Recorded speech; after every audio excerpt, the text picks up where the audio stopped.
एक आश्चर्यजनक घटना जड़े शाशु तांका प्रेमिकों सह पलाइछन्ति।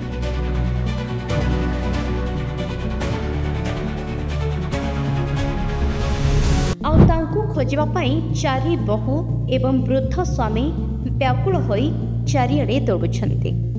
उत्तर प्रदेश एक गाँव आसी एक आश्चर्यजनक घटना जोठारे जड़े शाशु तांको प्रेमिकों सह पलाइछन्ति और तांको खोजिबा तांकर चारिजण बहु एवं वृद्ध स्वामी अनुसंधान रे लागी पड़िछन्ति। सूचना अनुसार यह घटना उत्तर प्रदेश एक गाँव में घटी। शाशु जे परिवार रे एक प्रमुख भूमिका लेते हठात तांको प्रेमिकों सह गाँ छाड़ी पलाई जाइछन्ते। एही खबर परिवार तथा गाँ लोकों को आश्चर्य कर देछि। परिवारर चारिजण बहु एवं तांको वयस्क स्वामी एबे तांको खोजिबा पई विभिन्न स्थान रे अनुसंधान करुछन्ते।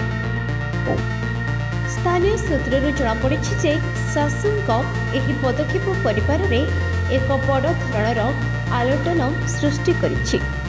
କେହି କେହି ଏହାକୁ ସମାଜରେ ମହିଳାମାନଙ୍କର ନିଜସ୍ୱ ସ୍ୱାଧୀନତା ଓ ପସନ୍ଦର ଏକ ପ୍ରକାଶ ବୋଲି କହୁଛନ୍ତି, ଆଉ କେହି ଏହାକୁ ପାରିବାରିକ ମୂଲ୍ୟବୋଧର ଉଲ୍ଲଂଘନ ବୋଲି ଦେଖୁଛନ୍ତି। ଏହି ଘଟଣା ସ୍ଥାନୀୟ ଅଞ୍ଚଳରେ ବେଶ୍ ଚର୍ଚ୍ଚାର ବିଷୟ ହୋଇଛି। ଏହା ମଧ୍ୟରେ पुलिस एवं अन्य संस्था को ए विषय रे सूचना दी जाइछि। तेबे शाशु एवं तांको प्रेमिकों विषय रे एपर्यंत कौनसी निर्दिष्ट सूचना मिले नहीं। परिवार एवं स्थानीय लोके ए घटना को नहीं मिश्रित प्रतिक्रिया देखाइछन्ते।